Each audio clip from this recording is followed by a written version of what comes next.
ನೀವು ನೋಡ್ತಾ ಇದ್ದೀರಾ ನ್ಯೂಸ್ ಫಸ್ಟ್. ನಾನು ವಿಜಯ್ ವೀರಪ್ಪ. ಮೊದಲಿಗೆ ಹೆಡ್ಲೈನ್ಸ್. ಕಾರ್ಯಕ್ರಮದ ಆಹ್ವಾನ ನೆಪದಲ್ಲಿ ಡಿಸಿಎಂ ಡಿಕೆಶಿ ಡೆಲ್ಲಿ ಟೂರ್. ತಮ್ಮ ವಿರುದ್ಧ ತೊಡೆ ತಟ್ಟಿದವರ ವಿರುದ್ಧ ದೂರು ನೀಡ್ತಾರಾ ಡಿಕೆ. ರಾಹುಲ್ ಗಾಂಧಿ ಮುಂದೆ ಮತ್ತೆ ಪವರ್ ಶೇರಿಂಗ್ ಬಗ್ಗೆ ಡಿಕೆಶಿ ಪ್ರಸ್ತಾಪ ಸಾಧ್ಯತೆ. ರೆಬಲ್ಸ್ ಸದ್ದಡಗಿಸಲು ವಿಜಯೇಂದ್ರ ಸೈಲೆಂಟ್ ಪ್ಲಾನ್. ಮೈಸೂರಲ್ಲಿ ಸಿಂಹ ಜೊತೆ ವಿಜಯೇಂದ್ರ ಒಗ್ಗಟ್ಟಿನ ಜಪ. ಉಳಿದ ಬಂಡಾಯ ನಾಯಕರಿಗೆ ಸಂದೇಶ ರವಾನೆ. ಬಣ ರಾಜಕೀಯಕ್ಕೆ ಬ್ರೇಕ್ ಹಾಕಲು ತಂತ್ರ. ಶಾಂತಿನಗರ ಕಾಂಗ್ರೆಸ್ ಮುಖಂಡನ ಬರ್ಬರ ಕೊಲೆ ಹಿಂದೆ ಇನ್ನೋರ್ವ ಕಾಂಗ್ರೆಸ್ ನಾಯಕನ ಕೈವಾಡದ ಶಂಕೆ. ನಲಪಾಡ ಆಪ್ತ ವಲಯದಲ್ಲಿ ಗುರುತಿಸಿಕೊಂಡಿದ್ದ ನಾಜ್ ಸೇರಿ 4 ವಶಕ್ಕೆ. ಬಿಬಿಎಂಪಿ ಚುನಾವಣೆಗಾಗಿ ನಡೀತಾ ಮರ್ಡರ್ ಅನ್ನೋ ಅನುಮಾನ ಸೃಷ್ಟಿ. ಬೆಂಗಳೂರಲ್ಲಿ ಪ್ರೆಸ್ಟೀಜ್ ಗ್ರೂಪ್ ಮೇಲೆ ಐಟಿ ರೈಡ್. ಎಂಜಿ ರಸ್ತೆಯಲ್ಲಿನ ಹೆಡ್ ಆಫೀಸ್ ಸೇರಿದಂತೆ 4 ಕಡೆ ದಾಳಿ. ತೆರಿಗೆ ವಂಚನೆ ಹಿನ್ನೆಲೆ 50ಕ್ಕೂ ಹೆಚ್ಚು ಅಧಿಕಾರಿಗಳಿಂದ ರೈಡ್ ಮಾಡಿ ತಪಾಸಣೆ. ಬೆಳಗಾವಿಯಲ್ಲಿ ಹಲ್ಲೆಗೀಡಾದ ಕಂಡಕ್ಟರ್ ಮೇಲೆ ಫೋಕ್ಸೋ ಕೇಸ್. ಸಿಪಿಐ ತಲೆದಂಡ. ಮಾರಿಹಾಳ ಠಾಣೆಯಿಂದ ಸಿಪಿಐ ಗುರುರಾಜ್ ಕಲ್ಯಾಣ ಶೆಟ್ಟರ್ ಟ್ರಾನ್ಸ್ಫರ್. ನೂತನ ಸಿಪಿಐ ಆಗಿ ಮಂಜುನಾಥ್ ನಾಯಕ್ ನೇಮಕ.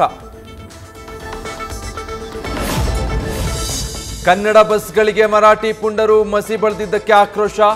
ಬಾಗಲಕೋಟೆಯಲ್ಲಿ ಮಹಾರಾಷ್ಟ್ರ ಬಸ್ಗೆ ಕಪ್ಪು ಮಸಿ ಬಳಿದು ಜೈ ಕನ್ನಡ ಎಂದು ಬರೆದು ಜೈಕಾರ. ಬಸ್ ಚಾಲಕ ನಿರ್ವಾಹಕರಿಂದ ಜೈ ಕರ್ನಾಟಕ ಅಂತ ಹೇಳಿಸಿದ ಕರವೇ. ರೇಣುಕಾಸ್ವಾಮಿ ಕೊಲೆ ಪ್ರಕರಣದ ಎಲ್ಲ ಆರೋಪಿಗಳು ಇಂದು ಕೋರ್ಟ್ಗೆ ಹಾಜರು. ಕೋರ್ಟ್ಗೆ ಹಾಜರಾದ ಪವಿತ್ರ ಗೌಡ. ಮುಖಾಮುಖಿಯಾಗಲಿರೋ ದರ್ಶನ್ ಪವಿತ್ರ.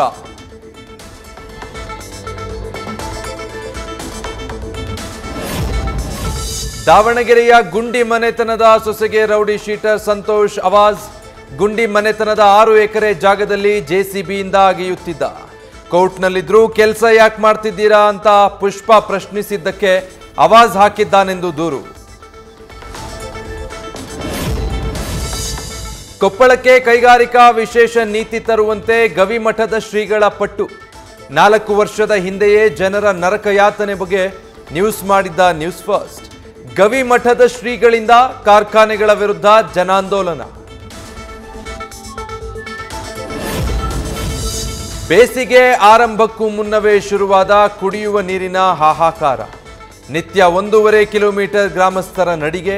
ಶಾಸಕ ಬಿ ನಾಗೇಂದ್ರ ಕ್ಷೇತ್ರದಲ್ಲಿ ಕುಡಿಯುವ ನೀರಿನ ಬವಣೆ. ಬಳ್ಳಾರಿಯ ಯರಗುಡಿ ಗ್ರಾಮದಲ್ಲಿ ನೀರಿಗಾಗಿ ಜನರು ಹೈರಾಣ.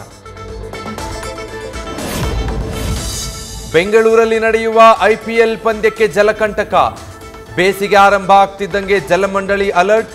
ಕುಡಿಯುವ ನೀರನ್ನ ಚಿನ್ನಸ್ವಾಮಿ ಸ್ಟೇಡಿಯಂ ಗ್ರೌಂಡ್ ಬಳಕೆಗೆ ನಿಷೇಧ. ಕೇರಳದಲ್ಲಿ 5 ಮಂದಿಯ ಹತ್ಯೆಗೈದ ಅಫನ್ ಎಂಬ ಯುವಕ.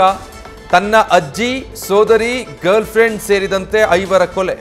ಪೊಲೀಸ್ ಠಾಣೆಗೆ ಬಂದು ಸರೆಂಡರ್. ಬಳಿಕ ತಾನು ವಿಷ ಸೇವಿಸಿದ್ದಾಗಿ ಹೈಡ್ರಾಮಾ. ಮಹಾರಾಷ್ಟ್ರದ ಬೋಳುತಲೆ ಸಮಸ್ಯೆಗೆ ಕೊನೆಗೂ ಸಿಕ್ತು ಕಾರಣ. ಬುಲ್ದಾನಾ ಜಿಲ್ಲೆಯ ಹಳ್ಳಿಗಳಲ್ಲಿ ಜನರ ಕೂದಲು ಉದುರುವಿಕೆಗೆ ವಿಷಕಾರಿ ಗೋಧಿಯೇ ಕಾರಣವಂತೆ. ಗೋಧಿಯಲ್ಲಿ ಹೆಚ್ಚಿನ ಮಟ್ಟದ ಸೆಲೆನಿಯಂನಿಂದ ಹೀಗಾಗಿದೆ ಅಂದ ಸಂಶೋಧಕರು. ಅಸ್ಸಾಂ ರಾಜ್ಯಕ್ಕೆ ಪ್ರಧಾನಿ ನರೇಂದ್ರ ಮೋದಿ ಭೇಟಿ. ಜುಮೋಯಿರ್ ಬಿನಂದಿನಿ ಕಾರ್ಯಕ್ರಮದಲ್ಲಿ ಭಾಗಿ. ಮೋದಿ ಮುಂದೆ 8,000 ಜನರಿಂದ ಸಾಂಪ್ರದಾಯಿಕ ನೃತ್ಯ ಪ್ರದರ್ಶನ. ಮಹಾಕುಂಭ ಮೇಳ ಮುಕ್ತಾಯಕ್ಕೆ ಇನ್ನೊಂದೇ ದಿನ ಬಾಕಿ.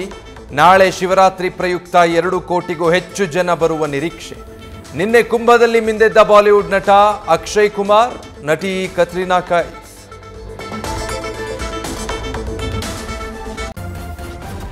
ನ್ಯೂಸ್ ಫಸ್ಟ್ ನಿರ್ಭೀತಿಯಿಂದ ನಿಮ್ಮ ಪರವಾಗಿ.